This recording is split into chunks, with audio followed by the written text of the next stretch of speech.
ইসলামের সামগ্রিক বিজয় কিভাবে সম্ভব? ইসলামের সামগ্রিক বিজয় বলতে আমি বুঝিয়েছি শুধু ব্যক্তিগত জীবনে ইসলাম পালন, পারিবারিক জীবনে ইসলাম পালন বিষয়টি এমন নয়, বরং ইসলামের যে নিজস্ব অর্থনীতি আছে, নিজস্ব রাষ্ট্রনীতি আছে, সেই রাষ্ট্রনীতিতে এবং অর্থনীতিতে ইসলাম পৃথিবীতে যে শান্তি ও নিরাপত্তা প্রতিষ্ঠা করতে চায়, সেই শান্তি ও নিরাপত্তা প্রতিষ্ঠার যে সামগ্রিক চিন্তা চেতনা ইসলামের, এই সামগ্রিক চিন্তা চেতনা কিভাবে প্রতিষ্ঠিত হবে। বিশেষ করে 5ই আগস্টে ছাত্র জনতার যে আন্দোলন ছিল, সে আন্দোলন পরবর্তী সময়ে মানুষের জন্য এই আলোচনা বোঝা সহজ।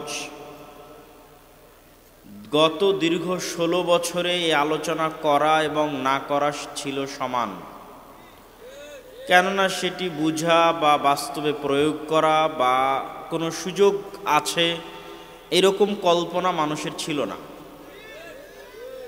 যেহেতু মানুষ এখন কথা বলার সুযোগ পাচ্ছে এবং বিভিন্ন তন্ত্রমন্ত্র মতবাদ বাংলাদেশে প্রতিষ্ঠিত করার চেষ্টা করা হচ্ছে, সেহেতু ইসলাম কিভাবে প্রতিষ্ঠিত হবে এটি আমাদের জানা প্রয়োজন না প্রয়োজন নয়? প্রয়োজন।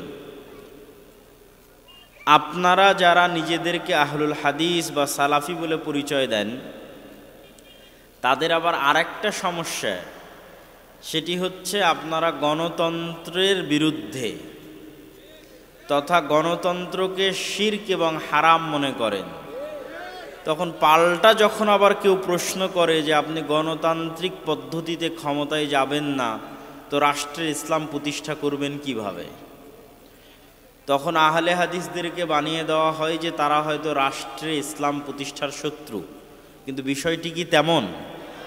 আসলে তেমন নয়। তাহলে কি আমাদের জানা দরকার আছে না নাই?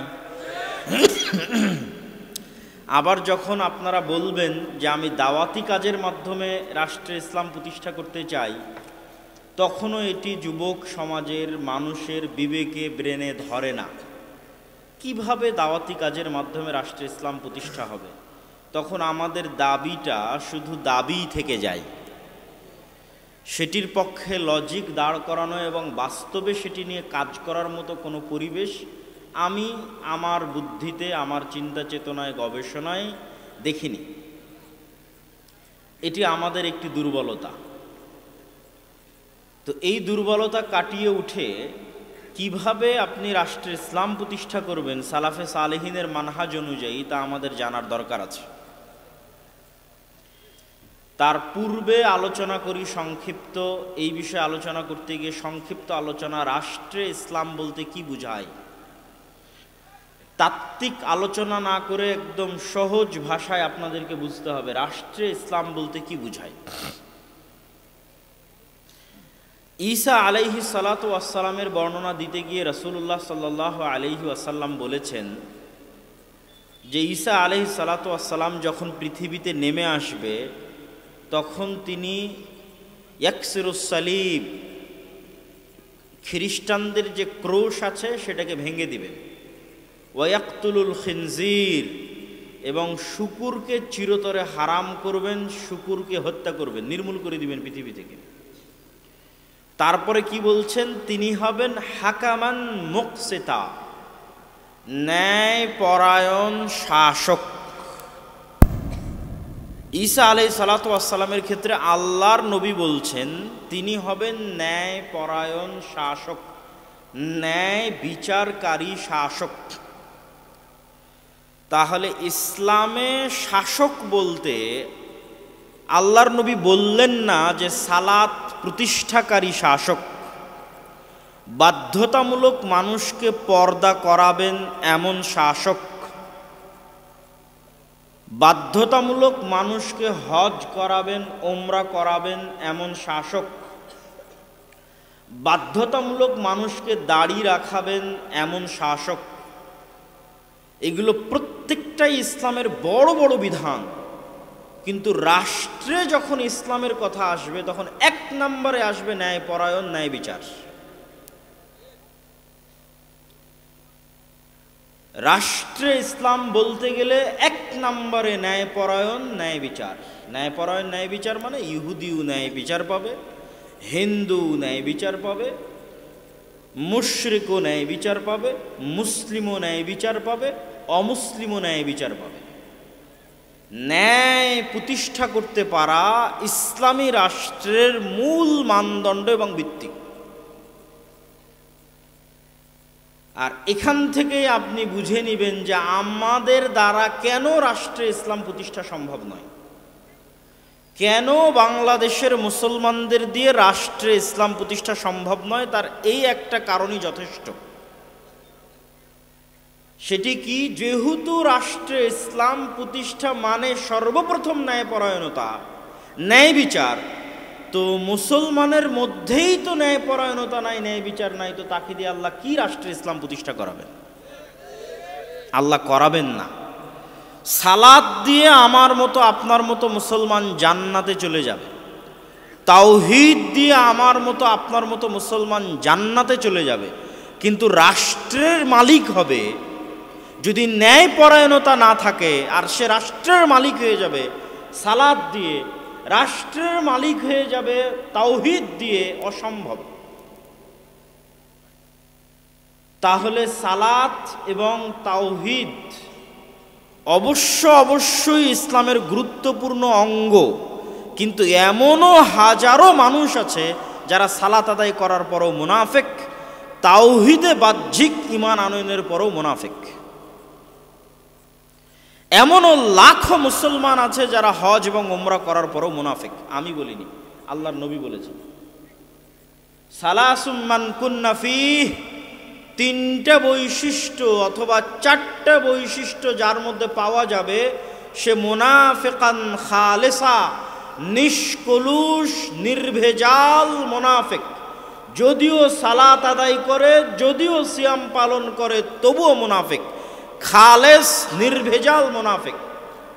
ইদা হাদ্দাসা কাযাবা, যখন কথা বলে মিথ্যা বলে, ওয়াইদা ওয়াদা আখলাফা, যখন ওয়াদা করে ভঙ্গ করে, ওয়াইদা তুমিনা খানা, যখন দায়িত্ব দেওয়া হয় দায়িত্বের সাথে আমানত রাখা হয় আমানতের খেয়ানত করে। তাহলে সে সালাত আদায় করলেও মুনাফিক, সিয়াম পালন করলেও মুনাফিক, হজ করলেও মুনাফিক, উমরা করলেও মুনাফিক। তাহলে সে সালাত আদায় করে কথা বলল মিথ্যা, আমানতের খেয়ানত করলো, তো আমানতের খেয়ানত করে মানুষের কাছে মাপ চেয়ে আল্লাহ যদি মাফ করে দেয় জান্নাতে চলেও যেতে পারে। কিন্তু এই আমানতের খেয়ানতকারী এই নামাজিকে আল্লাহ কখনো রাষ্ট্র ক্ষমতা দিবে না। কেননা ও কি প্রতিষ্ঠা করতে পারবে না? কথা বলেন না কেন? কি প্রতিষ্ঠা করতে পারবে না? ন্যায় বিচার প্রতিষ্ঠা করতে পারবে না। ফলত প্রথম চান্সেই রাষ্ট্র ক্ষমতার মালিক হওয়ার অযোগ্য বলে বিবেচিত হয়েছে কার নিকটে? আল্লাহর নিকটে। তাহলে আমরা মুসলমানেরা রাষ্ট্র ক্ষমতায় যেতে পারছি না কেন? আমাদের মধ্যে রাষ্ট্র ক্ষমতার মালিক হওয়ার ন্যূনতম বৈশিষ্ট্যটুকু নাই। ন্যূনতম বৈশিষ্ট্য যে নাই তা মাপবেন কি দিয়ে? আপনি আপনার বাবা মারা যাওয়ার পর আপনি আপনার বোনকে পিতার সম্পত্তিতে ন্যায় পরায়ণতার সাথে বন্টন করেননি, হয় ভাগই দেননি, যদি ভাগ দিয়েছেন তবুও ন্যায় বিচার করেননি। মানে কুমিল্লা শহরের যেটা দামি জমি সেটা আপনি নিয়েছেন, আর কুমিল্লার যেটা সবচেয়ে কম দামি পানিতে ডুবে থাকা জমি সেটা আপনার বোনকে দিয়েছেন। এটা কি ন্যায় বিচার হয়েছে?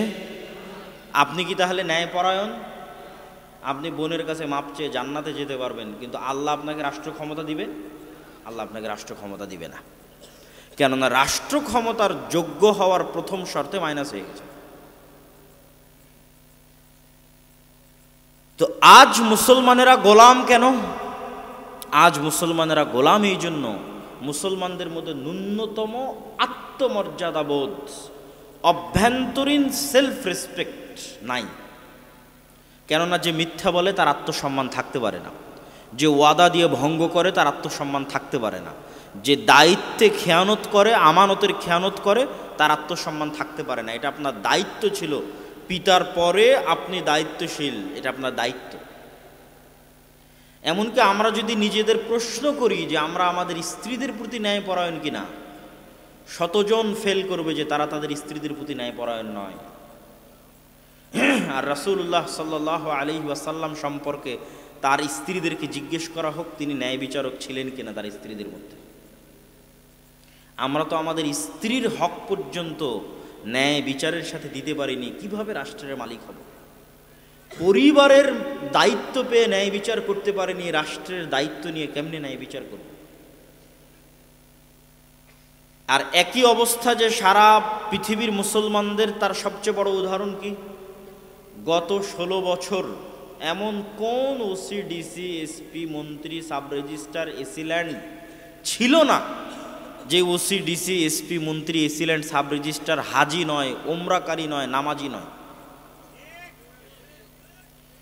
তাহাজ্জুদ গুজার খুনি এমপি ছিল?